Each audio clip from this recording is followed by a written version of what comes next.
पापमोचनी एकादशी का महत्व।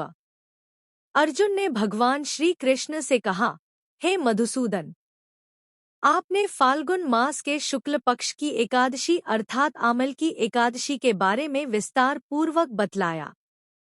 चैत्र माह के कृष्ण पक्ष में आने वाली एकादशी का क्या नाम है तथा उसकी विधि क्या है?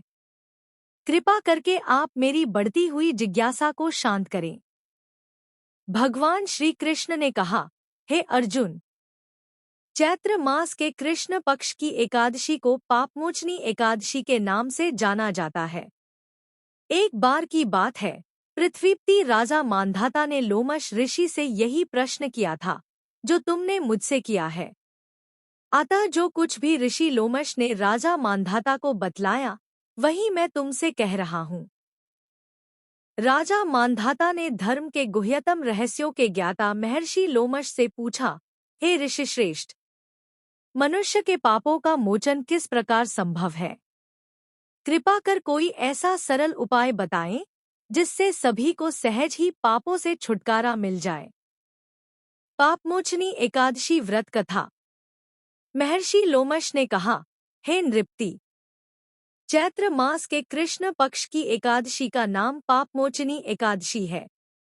उसके व्रत के प्रभाव से मनुष्यों के अनेक पाप नष्ट हो जाते हैं।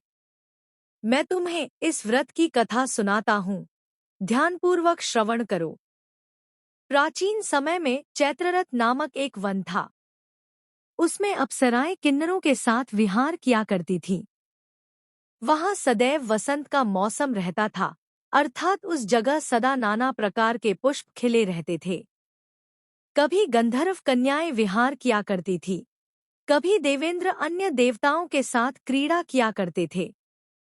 उसी वन में मेधावी नाम के एक ऋषि भी तपस्या में लीन रहते थे। वे शिवभक्त थे। एक दिन मंजुघोषा नामक एक अप्सरा ने उनको मोहित कर उनकी निकटता का लाभ उठाने की चेष्टा की, इसलिए वह कुछ दूरी पर बैठ वीणा बजाकर मधुर स्वर में गाने लगी। उसी समय शिव भक्त महर्षि मेधावी को कामदेव भी जीतने का प्रयास करने लगे।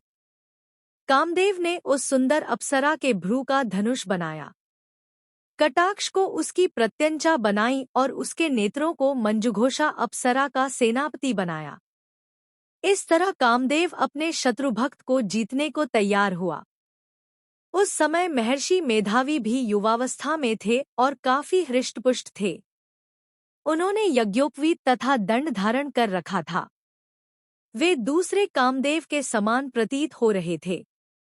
उस मुनि को देखकर कामदेव के वश में हुई मंजुघोषा ने धीरे धीरे मधुर वाणी से वीणा पर गायन शुरू किया तो महर्षि मेधावी भी मंजुघोषा के मधुर गाने पर तथा उसके सौंदर्य पर मोहित हो गए। वह अप्सरा मेधावी मुनि को कामदेव से पीड़ित जानकर उनसे आलिंगन करने लगी। महर्षि मेधावी उसके सौंदर्य पर मोहित होकर शिव रहस्य को भूल गए और काम के वशीभूत होकर उसके साथ रमण करने लगे। काम के वशीभूत होने के कारण मुनि को उस समय दिन रात का कुछ भी ज्ञान न रहा और काफी समय तक वे रमण करते रहे। तदुपरांत मंजुघोषा उस मुनि से बोली, हे ऋषिवर, अब मुझे बहुत समय हो गया है, अतः स्वर्ग जाने की आज्ञा दीजिए। अप्सरा की बात सुनकर ऋषि ने कहा, हे मोहिनी, संध्या को तो आई हो, प्रातःकाल होने पर चली जाना। ऋषि के ऐसे वचनों को सुनकर अप्सरा उनके साथ रमण करने लगी। इसी प्रकार दोनों ने साथ साथ बहुत समय बिताया। मंजुघोषा ने एक दिन ऋषि से कहा, हे विप्र, अब आप मुझे स्वर्ग जाने की आज्ञा दीजिए। मुनि ने इस बार भी वही कहा, हे रूपसी, अभी ज्यादा समय व्यतीत नहीं हुआ है, कुछ समय और ठहरो। मुनि की बात सुन अप्सरा ने कहा, हे ऋषिवर, आपकी रात तो बहुत लंबी है। आप स्वयं ही सोचिए कि मुझे आपके पास आए कितना समय हो गया। अब और ज्यादा समय तक ठहरना क्या उचित है? अप्सरा की बात सुन मुनि को समय का बोध हुआ और वह गंभीरतापूर्वक विचार करने लगे। जब उन्हें समय का ज्ञान हुआ कि उन्हें रमण करते 57 वर्ष व्यतीत हो चुके हैं, तो उस अप्सरा को वह काल का रूप समझने लगे। इतना ज्यादा समय भोगविलास में व्यर्थ चला जाने पर उन्हें बड़ा क्रोध आया। अब वह भयंकर क्रोध में जलते हुए उस तप नाश करने वाली अप्सरा की तरफ भिकुटी तान कर देखने लगे। क्रोध से उनके अधर कांपने लगे और इंद्रियां बेकाबू होने लगी।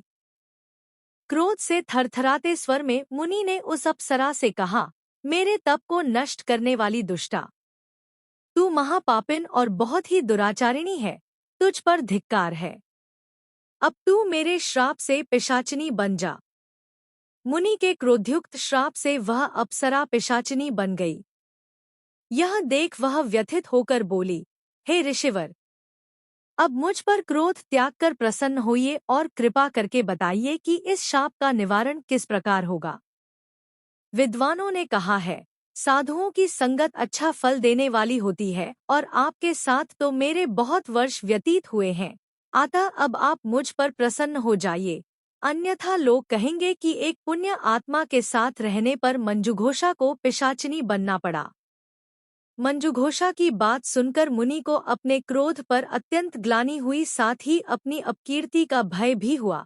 अतः पिशाचिनी बनी मंजुघोषा से मुनि ने कहा, तूने मेरा बड़ा बुरा किया है, किंतु फिर भी मैं तुझे इस श्राप से मुक्ति का उपाय बतलाता हूँ। चैत्र मास के कृष्ण पक्ष की जो एकादशी है, उसका नाम पापमोचनी है। उस एकादशी का उपवास करने से तेरी पिशाचिनी की देह से मुक्ति हो जाएगी। ऐसा कहकर मुनि ने उसको व्रत का सब विधान समझा दिया। फिर अपने पापों का प्रायश्चित करने के लिए वे अपने पिता च्यवन ऋषि के पास गए।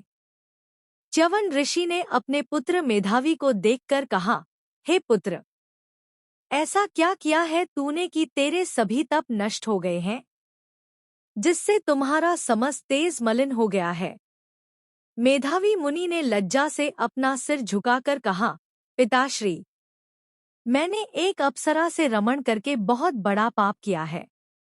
इसी पाप के कारण संभवतः मेरा सारा तेज और मेरे तप नष्ट हो गए हैं। कृपा करके आप इस पाप से छूटने का उपाय बतलाइए। ऋषि ने कहा, हे पुत्र, तुम चैत्र माह के कृष्ण पक्ष की पापमोचनी एकादशी का विधि तथा भक्तिपूर्वक उपवास करो, इससे तुम्हारे सभी पाप नष्ट हो जाएंगे। अपने पिता च्यवन ऋषि के वचनों को सुनकर मेधावी मुनि ने पापमोचनी एकादशी का विधिपूर्वक व्रत किया। उसके प्रभाव से उनके सभी पाप नष्ट हो गए। मंजुघोषा अप्सरा भी पापमोचनी एकादशी का उपवास करने से पिशाचिनी की देह से छूट गई और पुनः अपना सुंदर रूप धारण कर स्वर्गलोक चली गई। लोमश मुनि ने कहा, हे राजन, इस पापमोचनी एकादशी के प्रभाव से समस्त पाप नष्ट हो जाते हैं। इस एकादशी की कथा के श्रवण व पठन से 1000 गोदान करने का फल प्राप्त होता है।